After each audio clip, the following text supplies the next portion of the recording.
I mean, I like that, right? Is lead with the value and focus on serving the customer as best you can and then charge accordingly. And like you said, it's sort of this like spiral, right? So if you charge enough, then you can give better service. And if you give better service, you can charge more. And then if you charge more, you can give better service. If you give better service, but it works the other way too, right? If you don't charge enough, you can't give as good a service. And if you can't give as good a service, you're going to lose customers. So you got to charge less so you can get the customers back. And it's a downward spiral that way too, right? Any So smart laundromat operator who's going to be trying to buy your business is going to see that customer number and is going to see that retention. The bar is getting higher every day. These people are getting more and more informed.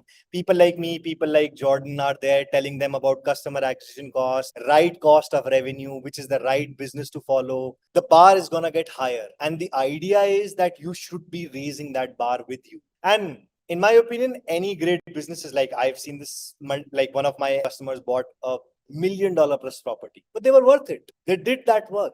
They had something like 45% customer retention at thousands of customers. And you would be proud of this. Like at the end of the day, if you are in a community, which is like a 5 mile radius, and laundromats are a social property, they attend so many people. There are so many people of different backgrounds coming in, having a conversation, not just with you, with each other, with your machines, with the whole property. It follows. So if you're a cheap operator, it follows. If you're a great operator, it follows. If you're a massively awesome operator, it follows. And if you're a massively great operator, and if you're a great operator, this follows even further. It is not a great idea to just be the most cheapest one, because even you won't like the most cheapest one, right? Like if I offer you something that, hey, this is free, you'll always be thinking like, if this is free, this might not be really great, is it?